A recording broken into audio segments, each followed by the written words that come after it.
अस्सलाम वालेकुम नाजरीन, आप देख रहे हैं programme the review Kamran Yusuf और शहबाज राना के साथ। द रिव्यू में हम पाकिस्तान की मईशत, खारजा अमूर और नेशनल सिक्योरिटी से जुड़े मामलात पे बात करते हैं। इस वक्त जो पाकिस्तान का सबसे अहम मसला है वो मईशत है।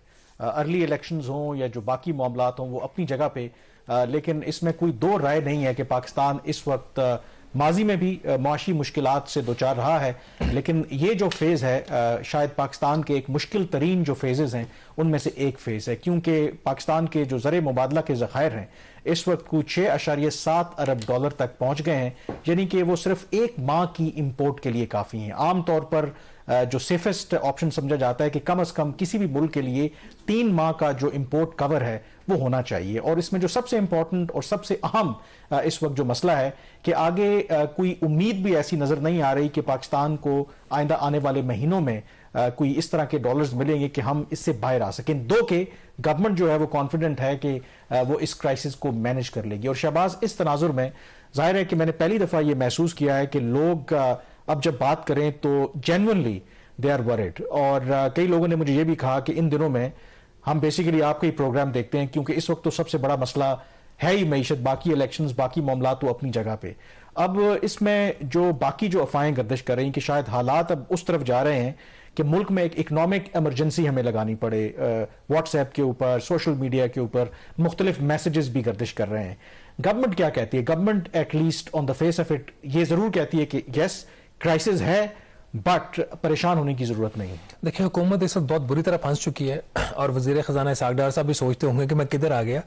अगर आप उनकी रूटीन देखें डार साहब की, तो वो पॉलिटिकल जो उनकी इंगेजमेंट्स है वो ज्यादा हो रही हैं बजाय कि वो इकोनॉमिक इश्यूज, उसके ऊपर भी फोकस है।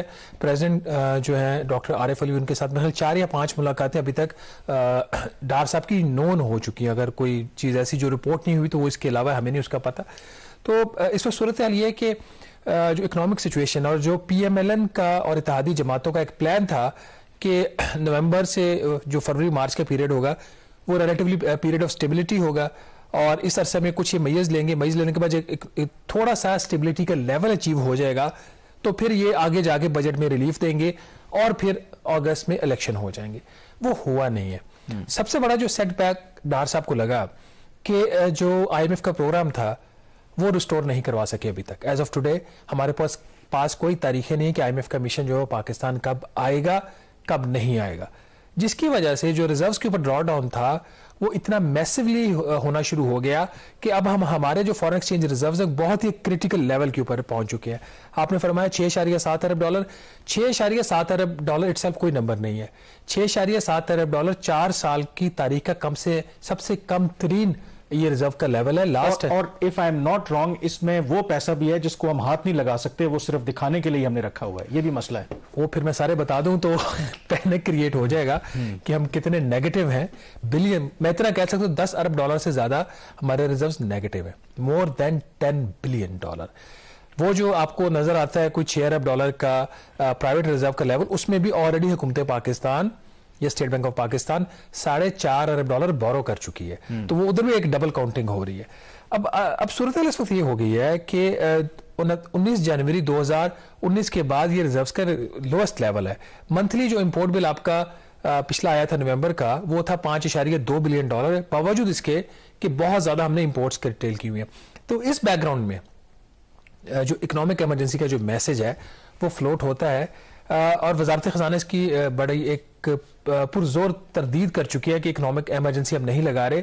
बेसिकली जो ये व्हाट्सएप मैसेज जनरेट हुआ था और सर्कुलेट हुआ था ये पीटीआई की वजारत के लिए बेसिकली इकोनॉमिक इमरजेंसी लेट से हम ये नहीं कह रहे कि लग रही है, लगती है तो क्या मतलब है इसका इकोनॉमिक इमरजेंसी लगाने का? देखिए, इकोनॉमिक इमरजेंसी का तो मतलब ये है ना कि आपकी हर चीज आपकी जो रूटीन के वो एट हॉल्ट आ जाती है ना, और फिर स्पेशल अरेंजमेंट जो होते हैं स्पेशल, उसके तहत आपका सारा बिजनेस जो है वो चलना शुरू होता है। बिजनेस एज यूजुअल नहीं होता है। इन सिंपल वर्ड्स आपको हर चीज के लिए मुख्तलिफ काम करना पड़ता है। बहुत सारे ऑलरेडी तो बिजनेस एज यूजुअल नहीं चल रहा ना। अब ये जो मैसेज था पहली दफा, शायद इससे पहले तारीख में ऐसा नहीं हुआ कि वजारत दिफा जो खरीदारी करती है अब उसकी इजाजत भी उनको मिनिस्ट्री ऑफ फाइनेंस से लेना पड़ रही है। ये गैर मामूली बात है। इंपोर्ट मतलब जो बाहर से दरामद आएगी उसकी हद तक इजाजत, और उसके अलावा जो अदरवाइज जो आपने इंपोर्ट्स कर्टेल की हुई है, ये जो आईटी की जो बहुत सी फॉरेन कंपनीज हैं उनका पैसा रोका हुआ है।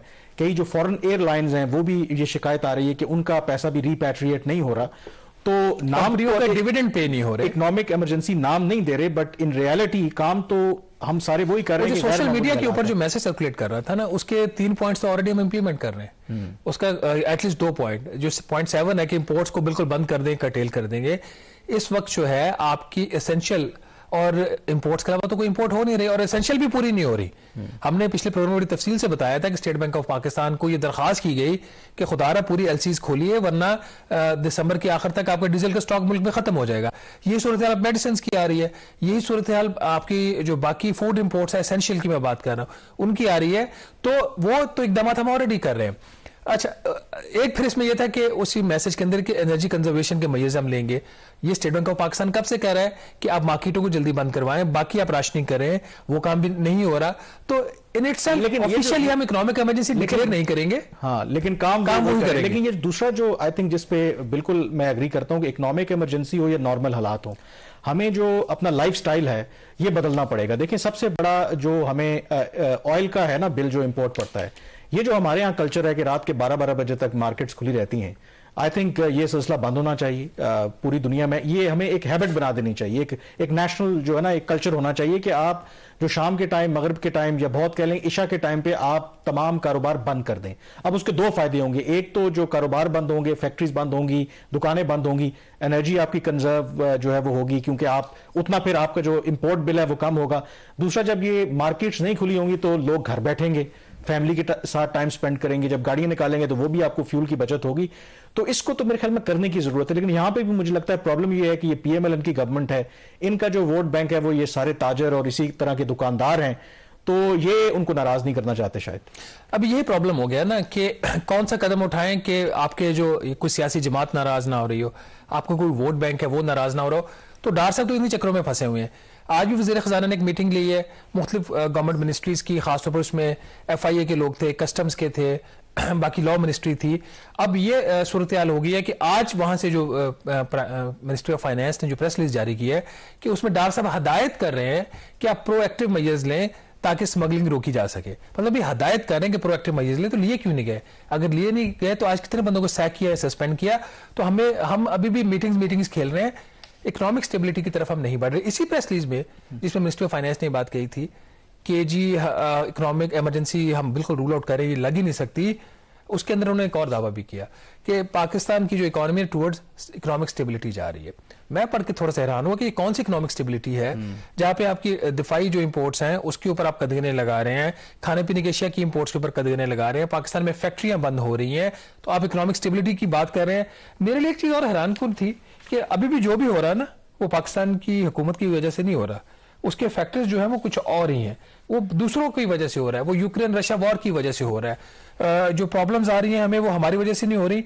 उसमें मैं वो 3-4 जो है उनकी प्रेस रिलीज में नाज़िर जो वजारत खजाना ने भेजी, ये पढ़ के थोड़ी सी हैरानगी होती है कि हम किस दुनिया में रहते हैं, कब तक हम दूसरों का कंधा इस्तेमाल करेंगे, अपनी जो गलतियां उसको नहीं मानेंगे।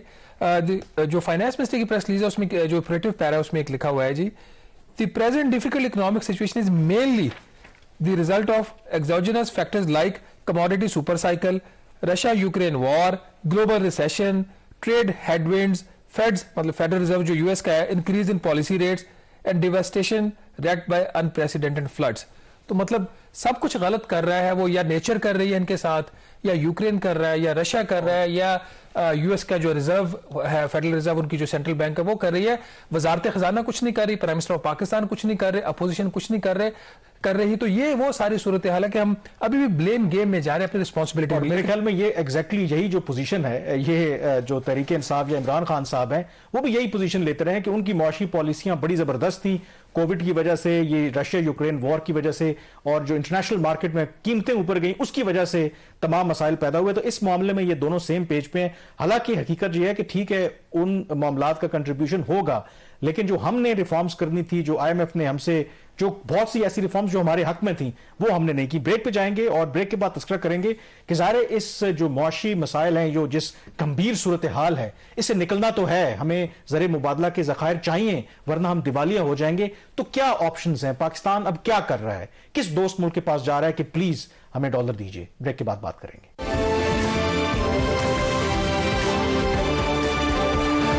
जी, ब्रेक के बाद एक दफा फिर आपको खुश आमदेद कहते हैं। ज़ाहिर है कि पाकिस्तान पर जब भी मुश्किल वक्त आया है तो जो यूजुअल हमारे फ्रेंड्स हैं उसमें चीन है, उसमें सऊदी अरब है, यूएई है, टू एन एक्सटेंट कतर है। माजी में भी जब जब पाकिस्तान पर डिफिकल्ट सिचुएशन आई, जब हमारे ज़र मुबादला के ज़खायर खतरनाक लेवल तक गिर गए, तो हम इन्हीं मुल्कों के पास गए और इनसे बेल आउट पैकेजेस लिए। पीपल्स पार्टी की गवर्नमेंट हो, पीएमएलएन की गवर्नमेंट हो या पीटीआई की गवर्नमेंट हो, ये सारा हम सेम एक फार्मूला अपनाते रहे। अब जैसे ब्रेक से पहले जिक्र कर रहे थे कि हमारे ज़र मुबादला के ज़खायर जो हैं वो एक माह की इंपोर्ट तक रह गए हैं, तो पैसों की तो हमें ज़रूरत है और एक दफ़ा फिर हम सऊदी अरब की तरफ देख रहे हैं। और शहबाज, आप ही की खबर थी कि $3 अरब जो पहले वैसे तो ड्यू था वो उन्होंने सऊदी अरब ने रोल ओवर किया। मजीद $3 अरब जो हैं हम चाह रहे हैं कि सऊदी अरब हमें दे। उनके एक वजीर ने दो के एक पॉजिटिव स्टेटमेंट दिया है। डू यू थिंक कि एक दफा फिर सऊदी अरब हमें रेस्क्यू करेगा या डू यू थिंक कि सिचुएशन इस दफा मुश्किल है? ये आप पे डिपेंड करता है कि सऊदी अरब हमें रेस्क्यू करेगा या नहीं करेगा, क्योंकि ये बात सिर्फ सिविलियन ताल्लुकात से नहीं बनेगी। बिल्कुल ठीक है। मुझे लग रहा है कि इसमें कोई जितना मर्जी न्यूट्रल अपने आप को रखे, कुछ ना कुछ रोल जो है वो अस्करी क़यादत को भी प्ले करना पड़ेगा। नहीं, I think let's be honest about it, जो पाकिस्तान और सऊदी अरब की रिलेशनशिप है वो डेफिनेटली सिक्योरिटी ड्रिवन भी है और उसमें जो है ही सिक्योरिटी ड्रिवन, हमारे आर्मी चीफ जो भी होते हैं उनका बहुत कलीदी किरदार होता है। देखे ना, गालिबन 21 नवंबर को सऊदी क्राउन प्रिंस मोहम्मद बिन सलमान ने पाकिस्तान के दौरे पे आना था और शायद हुकूमत को यह तवक्को थी कि उस दौरे में इन्वेस्टमेंट भी और शायद कोई बेल आउट पैकेज का ऐलान हो, क्योंकि जब उन्हें पता चला कि बाजवा साहब मजीद आर्मी चीफ नहीं रहेंगे तो उस विजिट को फिर कॉल ऑफ कर दिया गया। तो उनकी असल जो एंगेजमेंट है वो होती ही डेफिनेटली आर्मी चीफ के साथ है। वो अगर आमतौर पर जो नया आर्मी चीफ आता है उसका पहला दौरा भी सऊदी अरब का होता है, तो ये तवक्को है कि नए आर्मी चीफ भी सऊदी अरब जाएंगे और शायद अभी तक नंबर 1 यही होगा। एक जो मीटिंग हुई है किसी फॉरेन एम्बेसडर से, पहली जो शायद एक तो नहीं कम से कम जो पहली मीटिंग हुई थी नए आर्मी चीफ की फॉरेन एम्बेसडर से, वो सऊदी एम्बेसडर से हुई थी और उसमें एक तो आपका एक यूजुअल एक होता है एक वेलकम, और वो प्रॉबेबली मुझे नहीं पता क्योंकि आपकी ये डोमेन है। थोड़ा सा इसमें अब चेंज भी आया है कि अब जो उन्होंने जब से नए आर्मी चीफ आए हैं वो प्योरली जो प्रोफेशनल मैटर्स हैं उस पर तो प्रेस रिलीज आती है। मुझे ये पता चला है कि शायद ये जो एम्बेसडर्स से मिलते हैं शायद उस तरह की जो एंगेजमेंट है वो प्रेस रिलीज शायद अब ना आया करे, तो इसी वजह से मुझे आपके पता चला है कि शायद वो मिले हैं तो उसकी सऊदी एम्बेसडर से मुलाकात हुई है। जो मैंने खबर की थी वजारत खजाना में एक मुलाकात हुई थी सऊदी एम्बेसडर की और वजीर खजाना इसहाक डार साहब की। उस मुलाकात में इसहाक डार साहब ने रिक्वेस्ट की दोबारा सऊदी सफीर से कि फौरी तौर पर $3 अरब का जो कैश है वो पाकिस्तान को फराहम किया जाए, और ये रिक्वेस्ट पहले भी की गई थी। ये जब लास्ट टाइम ये जब गए थे वहां पे, और इसके ऊपर हमने नवंबर में खबर भी की थी कि पाकिस्तान ने जो $13 अरब का पैकेज मांगा था उसमें $4.2 अरब हमने सिर्फ सऊदी अरब से मांगा था। तो $3 अरब कैश की बात हुई, $1.2 अरब की बात हुई वहां पे ऑयल और डेफर्ड पेमेंट्स की। तो मुझे मेरे इस राय ने बताया कि सऊदी सफीर मुस्बत थे, हतमी बात नहीं हुई कि ठीक है जी हम देखेंगे कंसिडर करेंगे उस पर कुछ। उन्होंने वहां पे ये मीटिंग में कहा कि इस पर कुछ काम हो रहा है। उसी मीटिंग में ये तस्करा आया कि नए आर्मी चीफ जो है सैयद आसिम मुनीर वो भी सऊदी अरब जा रहे हैं, शायद वो भी फिर ये इशू वहां पे टेकअप करेंगे। तो लेट्स होप कि वहां पे कोई डेवलपमेंट होती है, लेकिन सूरत बहुत ज्यादा क्रिटिकल हो चुकी है इस वक्त। $6.7 अरब के गैर मुल्की ज़र मुबादला के ज़खायर हैं और ये ज़खायर बिल्कुल भी हमारे लिए नाकाफी हैं। सिर्फ जनवरी से लेकर मार्च 2023 तक जो पाकिस्तान ने गैर मुल्की अदायगियां करनी है कर्जों की वो तकरीबन $8.5 अरब बनती है। इसमें $2 अरब हमने सिर्फ मुत्तहिदा अरब अमारात को वापस करना है, बाकी जो है मुख्तलिफ कंट्रीज को हमने वापस करना है, मल्टीलैटरल्स को करना है, उसकी डिटेल पे भी हम बताएंगे। लेकिन इस हवाले से हुकूमत और जो governor state bank of Pakistan वो काफी मुतमिन दिखाई देते हैं। गवर्नर साहब कैसे बता रहे हैं कि जो $23 अरब पाकिस्तान इस वक्त गैर मुल्की कर्जा वापस करना वो कैसे करेगा, ये जरा सुन। $23 बिलियन का जो प्रिंसिपल अमाउंट जो हमें रीपे करना था उसमें से ऑलरेडी $6 बिलियन से ज्यादा स्टेट बैंक और गवर्नमेंट ऑफ पाकिस्तान ने वापस गैर मुल्की कर्जे वापस कर दिए हैं, और इसके अलावा $4 बिलियन जो है वो बायलैटरल लोन जो थे जो कि ऑलरेडी मुतल्लिका गवर्नमेंट्स जो हैं उनके साथ मिल के उनको जो है वो उनकी रोल ओवर जो है वो हो चुका। $8.3 बिलियन के कर्जे ऐसे हैं जो कि गवर्नमेंट लोन्स हैं या गवर्नमेंट से रिलेटेड कमर्शियल लोन्स हैं, तो इनका $3 बिलियन जो है ये इनकी रोल ओवर की हमें तवक्को है, और जिसमें गवर्नमेंट टू गवर्नमेंट ऑलरेडी जो है बातचीत हो चुकी है। सो अगर इन 8.3 बिलियन को भी हटा दें तो 13 में से 8.3 बिलियन ये निकलने के बाद हमारे पास कोई $4.7 बिलियन के कर्जे ऐसे हैं जो कि हमें वापस करने हैं। जी, गवर्नर साहब फरमा रहे हैं जी कि $10 अरब कामरान हमने वापस कर दिया है, कोई 8-8.5 अरब ऐसा है जो रोल ओवर हो जाएगा या हम करवा लेंगे, और बाकी रह गए $4.7 बिलियन वो भी हम इधर उधर से इंतजाम कर रहे हैं। कोई इतना बड़ा मसला नहीं है, मतलब उन्होंने बिल्कुल ये कह दिया कि कोई मसला नहीं है, कोई परेशान होने की जरूरत नहीं है, पाकिस्तान बिल्कुल दिवालिया होने नहीं जा रहा, इंतजाम हो गए हैं, आप तगड़े रहें। लेकिन आप क्यों एतराज कर रहे हैं? अगर ज़ाहिर गवर्नर है स्टेट बैंक ऑफ पाकिस्तान के, अगर वो ये बात कह रहे हैं तो यकीनी मानो में उनकी बात में हकीकत तो होगी, क्योंकि एक जो कंसर्न था कि इस माह के शुरू में कि हमने एक जो गालिबन $1.5 बिलियन की एक पेमेंट करनी थी, उस पर बहुत ज्यादा कंसर्न था कि शायद हम वो ना कर पाएं, डिफॉल्ट हो जाए, लेकिन वो पेमेंट हमने की, डिफॉल्ट तो नहीं हुए। तो अगली फिर बड़ी पेमेंट कौन सी आ रही है, और आप क्यों थोड़ा सा स्केप्टिकल हैं? State bank of government break के बाद डिस्कस करना चाह रहा था ये कि हमने कौन कौन सी अदायगियां करनी है। एक तो ये कि हमने $1 अरब का स्कूल बॉन्ड पे कर दिया, ठीक है, और दूसरा हमने जो पे किया वो $700 मिलियन चाइना की कमर्शियल बैंक का लोन पे किया। तो 10 दिन पहले हमने कोई इसी एक हफ्ते में जो पिछला गुजरा $1.7 बिलियन के गैर मुल्की कर्जे अदा किए हैं। उसी की वजह से ही हमारा जो रिजर्व का लेवल है वो $6.7 बिलियन पे आ गया। तो ये उसका बैकग्राउंड है। अब इसमें हुकूमत पाकिस्तान ये कह रही है कि जी हम कोशिश कर रहे हैं कि बहुत जल्द ये जो है हमने कर्जे वापस किए हैं ये हमें दोबारा वापस भी मिल जाए। तो इसलिए वो कह रहे हैं जी कि $700 मिलियन ये वाला चीन का, और नवंबर में भी हमने चीन को $500 मिलियन वापस किया था, तो $1.2 बिलियन ये कह रहे हैं वापस आ जाएंगे।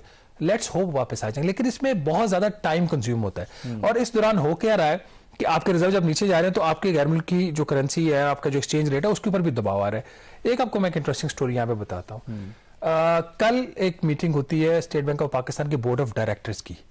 मेरे जरा बता रहे हैं कि उस मीटिंग में जो डायरेक्टर्स हैं स्टेट बैंक के, उन्होंने वहां पे ये क्वेश्चन रेज किया कि जब आपका फॉरेन एक्सचेंज रिजर्व लेवल बहुत लो है तो ये जो डॉलर की वैल्यू ये कैसे 223-224 रुपए के ऊपर एक डॉलर जो है वो अटका हुआ है? क्या आप लोग जो है इसके ऊपर कोई इंटरवेंशन कर रहे हैं, कोई मार्केट में डॉलर फेंका जा रहा है?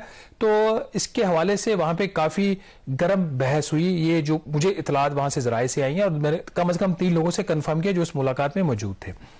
उसके ऊपर governor state bank of Pakistan ने यह कहा कि नहीं, हम कोई ऐसा इंटरवेंशन नहीं कर रहे। मैं आपको जो सूरत-ए-हाल बता रहा हूं वही सूरत-ए-हाल। वो सूरत-ए-हाल ये है कि हम जो डॉलर का इनफ्लो है उसके मुताबिक आउटफ्लो की इजाजत है, मतलब जितना डॉलर अंदर आएगा पाकिस्तान में उतना ही पाकिस्तान से बाहर जा सकता है। तो इकोनॉमिक इमरजेंसी तो नहीं है, लेकिन हम काम सारे वही कर रहे हैं। इकोनॉमिक इमरजेंसी में एक बहुत ही एक्सट्रीम आपका स्टेप ये हो जाता है कि आप फॉरेन करेंसी अकाउंट्स भी फ्रीज कर देते हैं, जो माजी में किया। लेकिन इसमें मजे की बात यह है कि इस दफा फ्रीज करने के लिए बचा ही कुछ नहीं है। $6 अरब है, $6 अरब में से $4.5 अरब ये वैसे लेजिटिमेट कंसर्न है कि अगर मार्केट ड्रिवन हो तो इससे पहले शायद 8, 9, इवन $10 अरब भी हमारे जब ज़खायर रहे ज़र मुबादला के, तो आपको पता है कि डॉलर जो है वो 240 तक टच किया, और अब जब मुसलसल नीचे जा रहे हैं और रुपया जो है फिर भी अपनी जगह पे मौजूद है, तो दो के डार साहब तो इसको 200 तक लाने की कोशिश कर रहे थे, 200 से नीचे की, और वो तो शायद उनका ख्वाब ही रहेगा। एक चीज इसमें मैं देखें, इसमें जो आप कह रहे हैं कि सऊदी अरब से हम, ज़ाहिर है कि सऊदी अरब के पाकिस्तान के साथ एक स्ट्रेटेजिक ताल्लुकात हैं, उनके पाकिस्तान के साथ इंटरेस्ट भी हैं, वो स्टेबल पाकिस्तान उनके मफाद में है। अगर आप देखें तो जो चीन के सदर हैं वो एक लैंडमार्क विजिट पे हैं गल्फ कंट्रीज के, सऊदी अरब भी वो गए, उनके साथ वो स्ट्रेटेजिक पार्टनरशिप का एग्रीमेंट उन्होंने साइन किया। और ये भी एक शिफ्ट आ रहा है कि सऊदी अरब जो है अब अपने डाइवर्सिफाई कर रहा है अपने ऑप्शंस को, और मगरब और अमेरिका के बजाय अब वो चीन की तरफ देख रहे हैं। तो चीन और सऊदी अरब दोनों ऐसे मुल्क हैं जो पाकिस्तान को स्टेबल देखना चाहते हैं। तो यहां पे मुझे कहीं ना कहीं एक विंडो नजर आती है कि शायद अगेन जो हमारी वो आदत है कि उम्मीद लगाए हम बैठे हैं कि हो सकता है कि पाकिस्तान को उस नहज तक ना जाने दें जहां पे खुदा ना खास्ता हमें इकोनॉमिक इमरजेंसी लगानी पड़े या हम दिवालिया हो जाएं। तो लेट्स होप कि ये वाला फैक्टर, लेकिन हमें अपने हालात बेहतर करने की देखिए ये वो ठीक है आपकी बात। सऊदी अरब और चीन ने मेरे ख्याल $30 अरब के उन्होंने मुआहदे साइन किए, और सऊदी अरब की $11 अरब या $20 अरब की रादर इन्वेस्टमेंट की ऑफर 2019 की पड़ी, और हम कुछ नहीं कर पा रहे। आपने एक सवाल किया था कि हमने किसके कर्जे वापस करें। मैं सिर्फ आपको 3 माह की डिटेल देता हूँ, ज्यादा नहीं दूंगा, ताकि ये पहले दफा हम आपको ये डिटेल्स दे रहे हैं। नॉर्मली इस तरह की डिटेल्स हम माइन्यूटली नहीं इसलिए देते कि मार्केट में एक पैनिक फैल जाता है, लेकिन चूंकि सूरत हाल ऐसी होगी और हुकूमत पाकिस्तान ने भी हमें बताया है कि इकोनॉमिक स्टेबिलिटी पाकिस्तान में वापस आ रही है, तो मैं भी थोड़े से नंबर शेयर कर देता हूं, क्योंकि इन नंबर शेयर करने से फर्क नहीं पड़ना चाहिए, क्योंकि इकोनॉमिक स्टेबिलिटी वापस आ रही है। $6.6 अरब का पाकिस्तान ने प्रिंसिपल गैर मुल्की कर्जा वापस करना है। जिसमें फरवरी के अंदर, और ये तफसीलात मैं आपको दे रहा हूं सिर्फ जनवरी मार्च 2022 की, जनवरी मार्च 2022 में 6.6 अरब डॉलर का प्रिंसिपल गैर मुल्की कर्जा वापस करना है, जिसमें 2 अरब डॉलर हमने मुत्तहिदा अरब अमारात का वापस करना है, जिसको एक्सटेंशन के लिए एक खत वजीर आजम पाकिस्तान की तरफ से जा चुका होगा या जा रहा होगा। इसके अलावा बाकी पैसे हमने किसके वापस करने हैं? कोई तकरीबन 1.9 अरब डॉलर जो है हमने वापस करना है, वो लॉन्ग टर्म का कर्जा है जो मुख्तलिफ मल्टीलैटरल से हमने 2022 या 23 आपने एक जो 2022 बोला, 2022 जी वो जनवरी मार्च 2023, ठीक है, जनवरी मार्च 2023 में नाज़रीन हमने वापस करना है 6.6 अरब डॉलर का प्रिंसिपल लोन, जिसमें मुत्तहिदा अरब अमारात का 2 अरब डॉलर, जिसको अभी हम रीन्यू करवाने की उसकी जो है दरखास्त वो हम कर रहे हैं मुत्तहिदा अरब अमारात से। बाकी जो है उसमें तकरीबन 1.9 अरब डॉलर वो हमने वापस करना है मीडियम और लॉन्ग टर्म का जो हमने मुख्तलिफ कर्जे लिए हुए हैं। मेजर इसमें चाइना का एक और आ रहा है 800 मिलियन डॉलर का कमर्शियल लोन, ये भी जनवरी मार्च 2023 के पीरियड में जाएगा, और बाकी जो छोटे मोटे कर्जे मिला के कोई 1.1 अरब डॉलर बन जाता है। जो शॉर्ट टर्म कर्जा हुकूमत पाकिस्तान ने अगले 3 माह में वापस करना है, उसकी वैल्यू 3.6 बिलियन डॉलर, जिसमें कोई 450 मिलियन डॉलर के करीब जो कमोडिटी फाइनेंसिंग के लिए हमने इस्लामिक डेवलपमेंट बैंक से शॉर्ट टर्म कर्जा लिया हुआ उसकी वापसी है। 2 अरब डॉलर का चाइना का सेफ डिपॉजिट ये भी ड्यू हो रहा है मार्च में, इसकी कोशिश हो रही है कि ये रिन्यू हो जाए, ये शायद हो भी जाएगा क्योंकि चाइना ने आईएमएफ को कमिटमेंट दी है। तो चूंकि चाइना ने आईएमएफ को कमिटमेंट दी है तो China as a international player अपने कमिटमेंट को जो वो उसकी पूरी उसको ऑनर करेगा। अदर देन चाइना जो फॉरेन कमर्शियल लोन्स है वो कोई 1 अरब डॉलर से ज्यादा के हैं जो हमने जनवरी मार्च में वापस करने हैं, और 100 मिलियन डॉलर जो है सऊदी डेवलपमेंट फंड से हमने लिया हुआ है जो ऑयल फाइनेंसिंग की फैसिलिटी में, वो हमने वापस करना है। और इसी पीरियड में नाज़रीन कोई हमने 618 मिलियन डॉलर का जो है वो सूद देना है गैर मुल्की कर्जों के ऊपर। ये जो बात हम करें जनवरी मार्च 2023 के पीरियड की, मेजर इसमें जो सूद है 522 मिलियन डॉलर वो जाएगा मल्टीलैटरल्स को, और जो बाकी को गवर्नमेंट गारंटेड डेट है उसके ऊपर 84 मिलियन डॉलर का सूद है। तो कामरान ये मैंने आपके कहने में बता दिया है, मार्च में फिर हम आपको बता देंगे कि अप्रैल जून में हमने तो चलो ये बड़ा एक आई ओपनर है। और दूसरा इससे ये भी अंदाजा होता है कि जाहिर है कि पाकिस्तान में इंतखाबात होने हैं, तहरीक इंसाफ चाहती है कि वक्त से पहले इंतखाबात हों, और जब भी इंतखाबात होंगे वक्त से पहले हों या वक्त पर हों, कोई भी जमात 2/3 या 3/4 एक्सरियत भी लेके आ जाए, तो ये बात आप याद रखें कि जिन गंभीर मुआशी मसाइल से हम दो चार हैं, अगर किसी भी जमात के पास एक clear cut economic road map नहीं होगा तो हालात जो हैं वो बदतर से बदतरीन होते जाएंगे। तो इसलिए मेरे ख्याल में तमाम जमातों को कम से कम इकोनॉमी के ऊपर सीरियसली एक रोड मैप की जरूरत है, अदरवाइज चीजें इस तरीके से नहीं चलेगी। ब्रेक पे जाएंगे और ब्रेक के बाद ये तस्करा करेंगे, क्योंकि हमें 32 अरब डॉलर की इस साल जरूरत है। तो क्या वो जरूरत पूरी हो पाएगी? गवर्नमेंट जो है, स्टेट बैंक ऑफ पाकिस्तान जो है, वो इस हवाले से पुरुमीद है। ब्रेक के बाद इस पर बात करते हैं।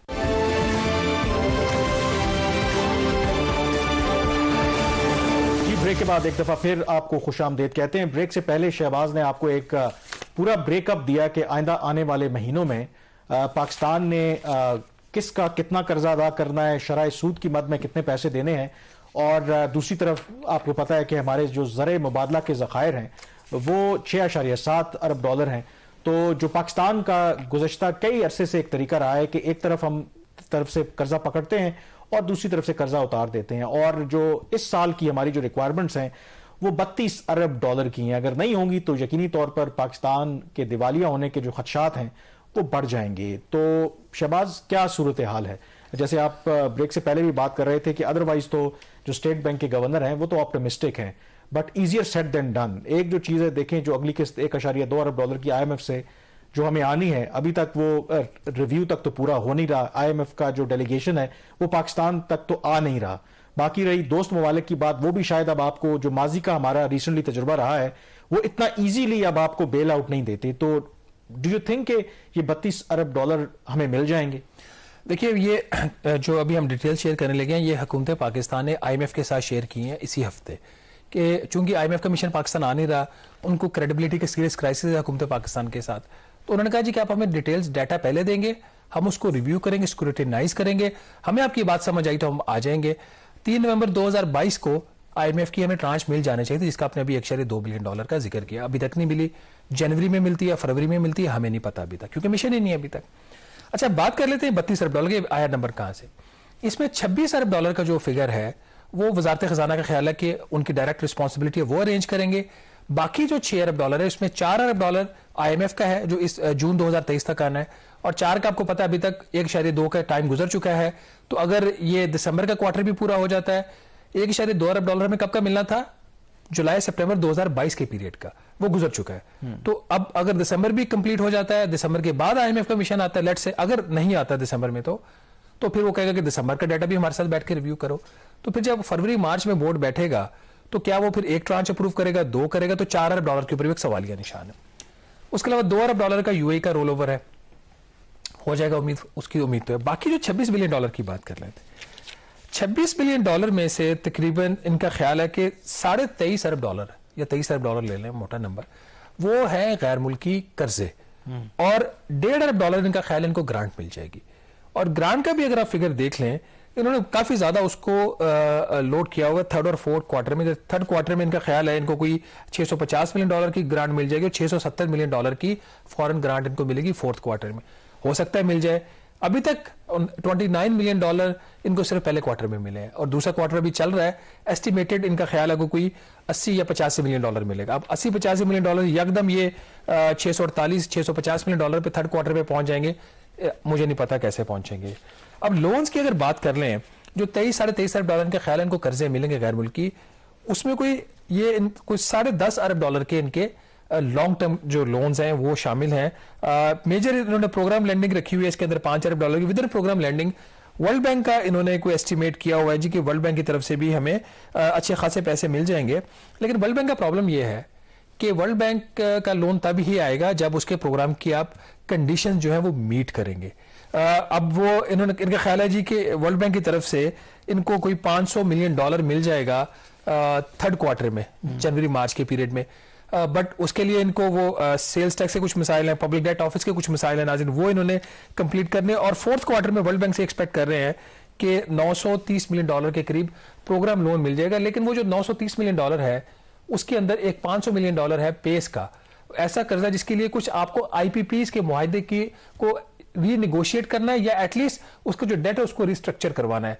उसके ऊपर प्रोग्रेस होती है नहीं होती, इंतहाई सेंसिटिव इशू है। तो इसके ऊपर भी वर्ल्ड बैंक से जितना इनका एस्टिमेट है लेने का, उसके ऊपर भी एक सवालिया निशान है। ADB से इनको पैसे ठीक मिल रहे हैं, 2.7 बिलियन डॉलर का एस्टिमेट है और 2.7 में से अभी तक 1.6 बिलियन डॉलर ADB ऑलरेडी दे चुका है। और ADB और वर्ल्ड बैंक में फर्क यह है कि ADB के ऊपर जो इन्फ्लुएंस है वो चाइना का है, आपको पैसा मिल रहा है, वर्ल्ड बैंक के ऊपर अमेरिका का आपको पैसा नहीं मिला। तो यहां पे आपको सारी इंटरनेशनल जो पॉलिटिक्स है वो समझ आ जाती है। कामरान, इसके अलावा जो बायलैटरल्स हैं उसमें कोई ज्यादा इनकी उम्मीद नहीं है, इनको थोड़े पैसे मिलेंगे। असल जो इन्होंने बजटिंग की हुई है वो इन्होंने बजटिंग की हुई है कमर्शियल लोन्स की, और कमर्शियल लोन्स की भी 2 कैटेगरीज हैं, एक चाइना है एक नॉन चाइना है। चाइना का इनसे इनका ख्याल है कि 3.5 अरब डॉलर का इनको मिलेगा foreign commercial loan. Basically refinancing का फ्रेश कर्जा नहीं है, जैसे हमने अभी बात कर रहे थे कि 1.2 बिलियन डॉलर जो हमने वापस कर दिया है वो हमें मिल जाएगा।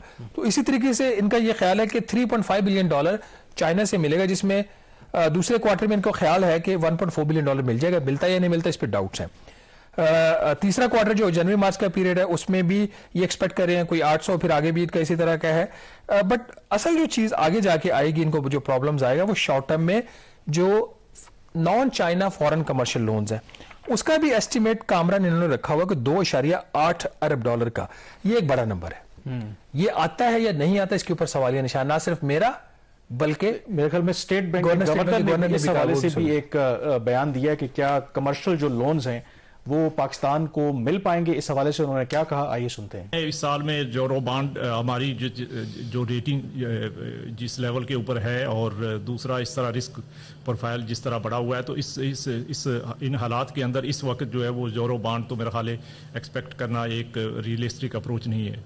तो इसलिए हम यूरो बॉन्ड इस साल में मेरा नहीं ख्याल गवर्नमेंट कोई प्लान कर रही है। लेकिन उसके साथ साथ जो है वो इंटरनेशनल बैंक्स भी अभी फॉर द टाइमिंग जो है वो इतने ज़्यादा फोर्थकमिंग नहीं है। जी, state bank of Pakistan governor का आपने नुक्ता नज़र इस हवाले से सुना, तो ये तो कुछ और ही कह रहे हैं गवर्नर साहब जो है ना। गवर्नर साहब ये कह रहे हैं ना कि जो फॉरेन कमर्शियल लोन्स हैं उनका मिलना मुश्किल है और इन हालात में यूरो बॉन्ड नहीं हो सकता। लेकिन ये जो 26 अरब डॉलर का है, बट ये जो आप जो सरकारी उसमें इन्होंने ऐड किया हुआ है और इसका मतलब है कि गवर्नर बात हो रही है ना। हाँ। वजारत खजाना कुछ कह रही है और governor state bank of Pakistan कुछ कह रहे हैं, और governor state bank of Pakistan सही बात कर रहे हैं क्योंकि वो प्रैक्टिकल बात कर रहे हैं कि पाकिस्तान की क्रेडिट रेटिंग डाउनग्रेड हो चुकी है।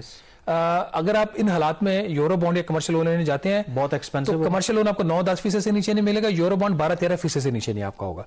इसके बावजूद नहीं तो फिर क्या होगा? तो फिर ये जो हम सऊदी अरब की बात कर रहे थे ब्रेक से पहले, अच्छा, फिर सऊदी अरब, फिर चाइना, फिर तो यही चले। इसका मतलब है कि ये जो वजारत खजाना के फिगर्स हैं, इसमें जो अगर रेस्क्यू कर देता है ये $3 बिलियन वो शामिल नहीं है सऊदी अरब के, मतलब ये तो इसमें शामिल नहीं है, इसमें शामिल नहीं है, वो फिर ऑल्टरनेटली आपको मिल सकता है। दूसरा इसके अंदर इसी जो $26 अरब वजारत खजाना का एस्टिमेट है, इसमें कोई तकरीबन इन्होंने $1 अरब के करीब इन्होंने सॉवरेन बॉन्ड का अभी भी इन्होंने एस्टिमेट रखा हुआ है। तो ये नंबर्स IMF के साथ शेयर हुए हैं, मेरे जरा के मुताबिक IMF भी कोई सेटिस्फाइड नहीं है इन नंबर्स के ऊपर, तो इसके ऊपर कंसर्न्स अभी हैं। ये number, these numbers seem unrealistic to me to the least.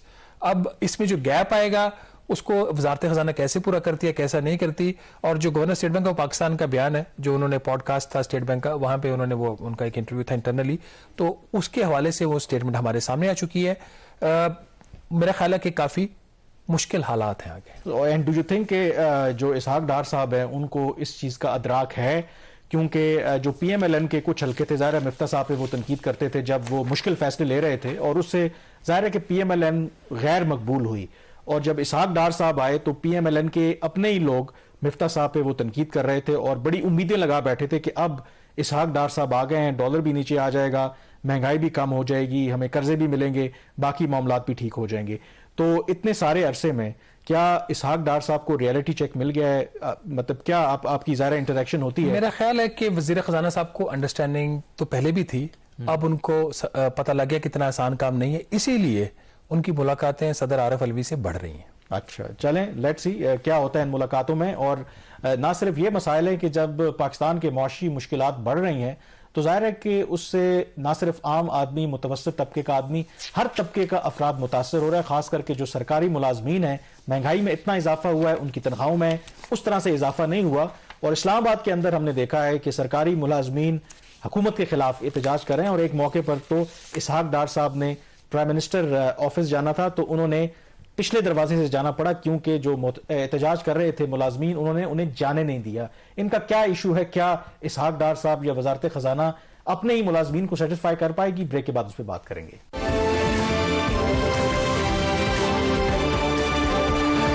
Ji, break के बाद एक दफा फिर आपको खुशामदीद कहते हैं। हुकूमत हर तरफ से दबाव है, आवाम चाहती है कि उनको रिलीफ दिया जाए, IMF की जो शराइत है वो चाहते हैं कि उनको पूरा किया जाए, और अब तो जो अपने उनके मुलाजमीन है, सरकारी मुलाजमीन, हमने देखा गुज़श्ता कई दिनों में जो इस्लामाबाद के अंदर जो सरकारी मुलाजमीन थे वो एहतजाज कर रहे थे, और एहतजाज उनका ये था कि हमारे यहाँ होता तो यही है, उल्टी गंगा बहती है कि एक ही सरकार के लिए काम करते हैं, लेकिन जो सरकार है वो डिस्क्रिमिनेशन करती है, वो तासुब बरतती है। कुछ जो सरकारी मुलाजमीन है उनको एग्जेक्टिव अलाउंस दिया जाता है, सेम स्केल पे सेम जगह पे काम कर रहे हैं, लेकिन तनख्वाहें उनकी बहुत ज्यादा हैं, लेकिन जो बाकी हैं उनकी तनख्वाहें कम हैं। अब जाहिर है कि ये जो बाकी जो मुलाजमीन हैं जिनको वो एग्जेक्टिव अलाउंस नहीं मिल रहा, तो उनके कंसर्न्स लेजिटमेट हैं, वो चाहते हैं कि उनको भी वो एग्जेक्टिव अलाउंस दिया जाए। और शहबाज इस हवाले से जो वजारत खजाना, जो वजीर खजाना इसहाक डार साहब मुश्किल से दो चार हैं, और ये इशू हम कई अरसे से डिस्कस भी करते आ रहे हैं। एक तरफ रिसोर्सेज की कमी, पैसे हमारे पास है नहीं, और जो सरकारी मुलाजमीन हैं वो एहतजाज कर रहे हैं, तो कैसे गवर्नमेंट जो है इस सारे मामले को निपटेगी? कोई वे आउट निकाल पाएगी, कोई एड्रेस कर पाएगी इनके कंसर्न्स? देखें, ये एक बड़ी ही अनफॉर्चुनेट सिचुएशन है कि सिविलियन एम्प्लॉइज, वो भी ऑफिसर्स कैटेगरी के ग्रेड 17 से 21 के 22 का तो मुझे कोई नजर नहीं है वहाँ पे एहतजाज में, वो हुकूमत के खिलाफ एहतजाज करने के लिए मजबूर हो गए। पीसफुल प्रोटेस्टर हैं, और ग्रुप भी बेचारा ऐसा एक इकोनॉमिस्ट और टेक्निकल ग्रुप का, जिनको मैं हमेशा कहता हूँ कि तुम लोग तो DMG के आगे बिल्कुल ही तुम लोगों का बुरा हाल किया हुआ DMG ने। तो वो आगे से कहते हैं कि सर आपको पता है हमारे हालात क्या है, सब कुछ इनके हाथ में है, हमारा सेक्रेटरी भी DMG का है, वो भी DMG बैठा हुआ है, स्टैब में भी DMG है, कैबिनेट में भी, आगे पीछे BPM ऑफिस में भी, तो हमें तो उन्होंने ऐसे ही रखा हुआ है। अच्छा, अब इस सारी सूरत हाल में हम अपने प्रोग्राम्स के जरिए हम ये बताते रहते हैं कि प्रॉब्लम सीरियस हो जाएगा, और वो हो गया है। इन मुलाजमीन ने तकरीबन इन्होंने 12-13 दिन हड़ताल की, और आखिरी सूरत हाल ये पैदा हो गई कि इनकी हड़ताल की वजह से जो सीरियस काम भी था वो भी अफेक्ट होना शुरू हो गया। सैलाब से रिलेटेड कोई 10 प्रोजेक्ट्स अप्रूव करने थे executive committee of national economic council ने, जिसके लिए कोई $2 अरब का कर्जा था। चूंकि ये लोग हड़ताल पे थे, प्लानिंग मिनिस्ट्री जिद पे थी कि नहीं हम इनके बगैर भी काम चला लेंगे, इनकी क्या औकात है। तो as a result of that ये बगैर तैयारी के जब एक्निक में मंसूबे लेके गए तो 2 प्रोजेक्ट्स जो थे वो इनको वहां पे डेफर हो गए क्योंकि उनके जो वर्किंग पेपर इनकम्प्लीट थे। और ये सबसे बड़े प्रोजेक्ट है जिसमें वो आपको याद है कि पीपल्स पार्टी का जो सिंध के अंदर एक बड़ा मंसूबा है हाउसिंग प्रोजेक्ट के, जो घर है वहां पे जिनके तबाह हुए हैं उनको उन्होंने मेरे ख्याल 3 लाख रुपए पर हाउस होल्ड उन्होंने उनको इमदाद देनी है। वो $1 अरब का मंसूबा है और $1 अरब में से $500 मिलियन का कर्जा था वर्ल्ड बैंक का। वो मंसूबा भी एक्निक को डेफर करना पड़ा। सिर्फ जिद किसकी थी? प्लानिंग मिनिस्ट्री की। इनकी औकात क्या है? इकोनॉमिस्ट और टेक्निकल ग्रुप्स इनके बगैर भी हम काम चला लेंगे, तो उनको पता लग गया उनकी औकात क्या है। फिर दूसरा किसी तरह का इंपॉर्टेंट प्रोजेक्ट था पॉपुलेशन सेक्टर में सिंध हुकूमत का सैलाब से रिलेटेड, वो भी डेफर हुआ। और जो बाकी प्रोजेक्ट कामरान अप्रूव भी हुए उनके ऊपर संजीदा सवालिया निशानात हैं, क्योंकि जो पब्लिक फाइनेंस मैनेजमेंट एक्ट है 2019 का, उसके तहत ये कोई भी मंसूबा उस वक्त तक मंजूर नहीं हो सकता जब तक उसका इकोनॉमिक अप्रेजर ना कर ले। और इकोनॉमिक अप्रेजर इन प्रोजेक्ट्स का हुआ नहीं था, वो करवाए बगैर ही एक्निक से उन्होंने मंजूर करवाया है। अब देखना यह कि वर्ल्ड बैंक जो है उसकी मंजूरी देता है या नहीं देता, शायद दे दे क्योंकि फ्लड एक ऐसा इशू है। अब जब सूरत हाल ज़्यादा ख़राब हुई तो फिर इनकी इस हफ्ते इन्होंने गाड़ी रोकी इसहाक डार साहब की। इसहाक डार साहब को जब पता लगा कि प्रोटेस्टर नीचे हैं तो खुद तो नीचे नहीं आए, उन्होंने जो बाजवा साहब है उनके तारक बाजवा स्पेशल असिस्टेंट उनको भेजा बात करने के लिए, लेकिन बात नहीं बनी। फिर वहां पे मैंने देखा कि सिविलियन पीसफुल एम्प्लॉइज और एंटी रॉयट पुलिस वहां पे आती है और वो उनके हाथ में वो छड़ियां थी और उन्होंने पूरा उसका एक डार साहब की गाड़ी को कवर दिया कि और लेकिन वो फिर भी मुलाजिम पीछे नहीं हटे। तो डार साहब को एक बैक डोर से जो ब्रिज था प्लानिंग मिनिस्ट्री से वहां से निकल के उनको अपनी गाड़ी छोड़ के किसी और गाड़ी में उनको मीटिंग के लिए जाना पड़ा। खैर अगले दिन फिर डार साहब ने इनको बुला लिया मीटिंग के लिए और मीटिंग में ये तय पाया है कि 14 दिसंबर तक डार साहब ने टाइम लिया है। 14 दिसंबर तक उन्होंने वादा किया है कि वो इक्वल ट्रीटमेंट तमाम मुलाजमीन को देंगे। मसला 150% एग्जेक्टिव अलाउंस का। अब लग ऐसे रहा है कि या तो तमाम मुलाजमीन का ये विड्रॉ होगा डिस्क्रिमिनेशन खत्म करने के लिए, या जो 150% का नंबर है ये नीचे आ जाएगा। जब ये नीचे आएगा तो बाकी 600 या 700 मुलाजमीन रहेंगे जिनको नहीं मिला, 1100 को मिल चुका है। तो जब वो नीचे आएगा तो जो सेविंग होगी उसमें इनको अकोमोडेट कर लेट्स सी क्या होता है। जाहिर है कि मुश्किल दौर है मुआशी एतबार से, इनफरादी तौर पर भी, इज्तिमाई तौर पर भी लोग मुतासर हो रहे हैं। तो जाहिर है कि हुकूमत की तरफ देखते हैं, उनसे रिलीफ चाहते हैं। प्रोग्राम द रिव्यू से इतना ही। मुझे कामरान यूसुफ और शहबाज राना को इजाजत दीजिए। अल्लाह हाफिज।